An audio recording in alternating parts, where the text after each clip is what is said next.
Hey guys, it's Bro You Whack, and let's talk about the meta in Season 18, because even if you haven't played your placements yet, you soon enough will, and you'll run into what is the most frustrating part about Season 18, the double shields with Orisa and Sigma. You're gonna run into Symmetra, you're gonna run into the punchy punch boy known as Doomfist himself, and you're gonna be complaining, you're gonna be crying, and may I dare say, you might compare it to the frustrating GOATS meta. And even though people are gonna make all these accusations, be saying, nerf this hero, buff this hero, Jeff, what are you doing? I want to make a video so that you truly know what might be the problem, because it might not be Symmetra and Doomfist, it might not even be Orisa and Sigma, and heck, it might not even be a hero to begin with, but rather an object. I think the problem that's going on with Overwatch right now that I think a lot of people are actually catching on to is the shields itself. Now, why do I think it's the shields and not Symmetra being so overpowered, or Doomfist being so annoying, being able to punch past the shields, or even Sigma or Orisa, the people that are providing the shields? Well, it's not necessarily that those heroes are good on their own, it's that they're good because of the shields. Orisa and Sigma are good because of the shields that they can provide. Symmetra is good because of the fact that her resources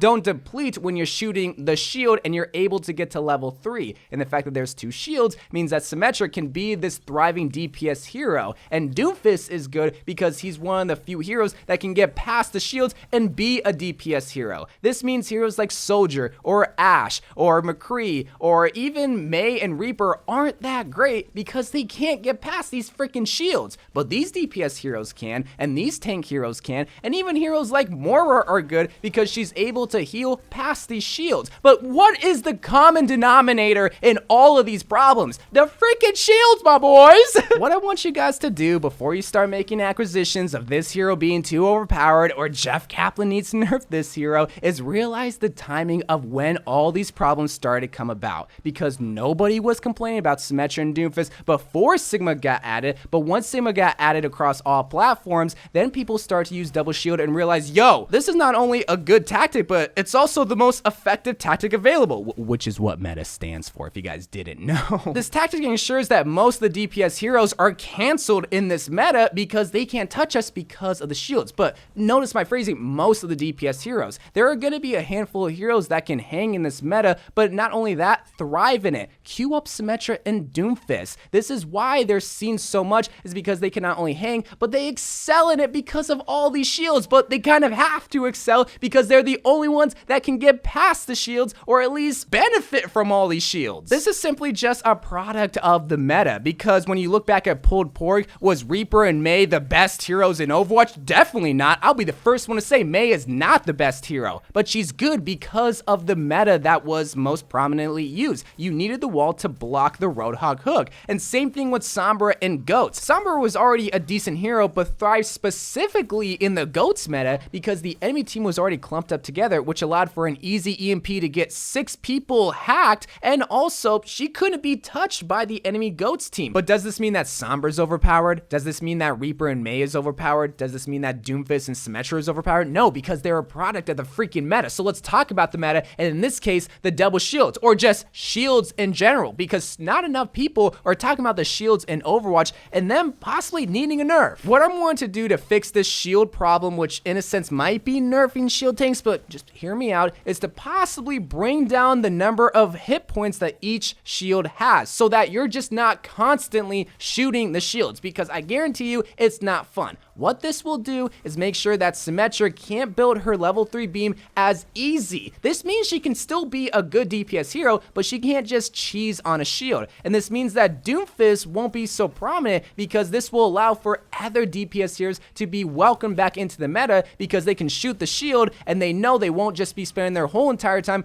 doing that mundane task. But by bringing down the hit points of all the shields in Overwatch, what this might indirectly do, which might be a stretch, is welcome double off tanks in a composition. Because how many times have you heard your teammates say, we need a main tank, we need a shield tank, can you play Reinhardt, we gotta need an Orisa? Well, if shields aren't such a necessity in a composition, because they're a lot more easier to bring down, not useless, because you can still benefit from a shield, but what if the 2 tank players on your team don't know how to play a main tank? Well, that's okay, because a shield isn't a necessity anymore. You can welcome the Zarya and Hammond, and you can still welcome the Winston or Sigma or Orisa, because you can get benefits from all of them. but the shield isn't a necessity. It should be a benefit. And I think a lot of people are uneasy with that idea, hearing shields not being a necessity, because ever since season 1, you've needed a main tank, but that even causes problems within the tank role. But at least by bringing down the hit points or by a percentage or whatever, then everything in the tank role gets balanced, which in turn means the DPS roles are a lot more open because you weren't focused on the shields. You're focused on shooting the enemy team. And that can also even open the healer categories in some way or another. Again, the main point that I'm trying to bring home is that I'm not trying to make your main tank hero bad, but just trying to make shields a lot less of a necessity, because nobody likes to shoot shields. Symmetra players can say that they do because it allows them to build their level 3 beam up a lot faster,